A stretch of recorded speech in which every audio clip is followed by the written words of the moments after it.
انس بن مالک رضی اللہ تعالیٰ عنہ نے خبر دی کہ جب سورج ڈھلا تو نبی صلی اللہ علیہ وسلم حجرے سے باہر تشریف لائے اور ظہر کی نماز پڑھائی، پھر منبر پر تشریف لائے اور قیامت کا ذکر فرمایا، اور آپ نے فرمایا کہ قیامت میں بڑے عظیم امور پیش آئیں گے۔ پھر آپ نے فرمایا کہ اگر کسی کو کچھ پوچھنا ہو تو پوچھ لے، کیونکہ جب تک میں اس جگہ پر ہوں تم مجھ سے جو بھی پوچھو گے میں اس کا جواب ضرور دوں گا۔ لوگ بہت زیادہ رونے لگے۔ آپ برابر فرماتے جاتے تھے کہ جو کچھ پوچھنا ہو پوچھو۔ عبداللہ بن حذافہ سہمی کھڑے ہوئے اور دریافت کیا کہ حضور صلی اللہ علیہ وسلم میرے باپ کون ہیں؟ آپ نے فرمایا کہ تمہارے باپ حذافہ تھے۔ آپ اب بھی برابر فرما رہے تھے کہ پوچھو، کیا پوچھتے ہو؟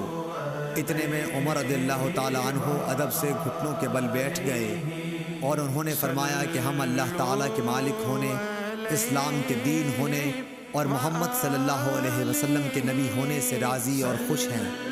پس اس گستاخی سے ہم باز آتے ہیں کہ آپ سے جا اور بے جا سوالات کریں۔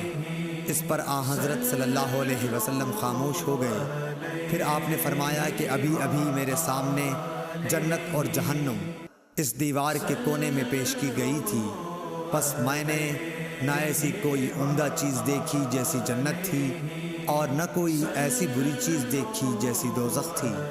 صحیح بخاری حدیث نمبر 540۔